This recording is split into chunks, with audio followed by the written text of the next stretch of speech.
సామాజిక సేవ తత్పరుడు ములకలపల్లి అప్పారావు వర్ధంతి కార్యక్రమాన్ని పెదగంటియాడ కూడలిలో బీజేపీ నేత ములకలపల్లి ప్రకాష్ ఆధ్వర్యంలో నిర్వహించారు. ముఖ్య అతిథిగా బీజేపీ కన్వీనర్ కర్ణన్ రెడ్డి నరసింగారావు పాల్గొని ములకలపల్లి విగ్రహానికి పూలమాలలు వేసి నివాళి అర్పించారు. సామాజిక సేవ చేయడంలో ఆయనకు ఎవరూ సాటిరారు అని, దళితుల అభ్యున్నతికి ఎంతగానో కృషి చేశారని అన్నారు. ఆయన పేరిట ఏటా సేవా కార్యక్రమాలు నిర్వహించడం అభినందనీయమన్నారు. ఆయన ఆశయాలు కొనసాగించాలి అని కోరారు. ఈ కార్యక్రమంలో ములకలపల్లి పెంటయ్య, పులి రమణారెడ్డి, మహేశ్వర్ రెడ్డి, జీలకర్ర రమణ, భువనేశ్వరి, పేర్ల సత్యారావు, ఎంఆర్పిఎస్ నాయకులు తదితరులు పాల్గొన్నారు. అలాగే ఎంఆర్పిఎస్ నాయకులు దీపక్ గారు, అలాగే ములకలపల్లి అప్పారావు గారు ఒక దళిత నాయకుడే కాకుండా అన్ని కులాల వారితో కలుపుకుంటూ వెళ్ళేవారు. అందుకే ఈ రోజు ఆయనకి గదిగంటేడు సెంటర్ లో ఈ విధంగా విగ్రహం పెట్టడం జరిగింది. ములకలపల్లి అప్పారావు గారు కోరమండలంలో జాబ్ చేస్తూ రాత్రులు నైట్ డ్యూటీలు వేసుకుంటూ ఉదయం పాటు కలెక్టర్ ఆఫీసులు కానీ ఎంఆర్ ఆఫీసులు కానీ తిరుగుతూ ప్రజాసేవ చేయడమే ముఖ్య ధ్యేయంగా ఉండేవారు.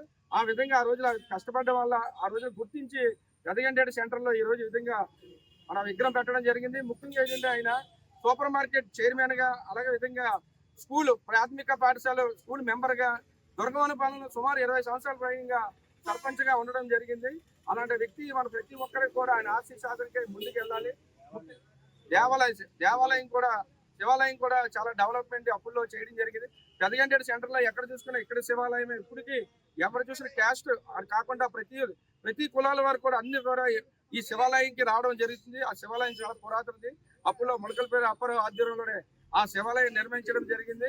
అదేవిధంగా ముఖ్యంగా రేపు రోడ్ ఎక్స్టెన్షన్ లో కానీ ఈ విగ్రహం ఎక్కడికైనా జరిపినా ఏదైనా చేసినా సరే పార్టీలు అతీతంగా అందరూ ముందుకు వచ్చి ఆ ఎమ్మెల్యే గారితో మాట్లాడి ఓ మంచి విగ్రహాన్ని, కాంస్య విగ్రహం లాంటిది కూడా ఏర్పరిస్తే మంచిది. ఎందుకంటే మనకి గదిగంటేడు సెంటర్ లో నాకు తెలిసి విశాఖపట్నంలో ఎంతో మంది ఎస్సీ నాయకులు ఉన్నారు. కానీ ఇటువంటి కుటుంబ సభ్యులు, కూటమి నాయకులు, ప్రజాప్రతినిధులు అందరూ కలిసి ఘనంగా నిర్వహిస్తాము.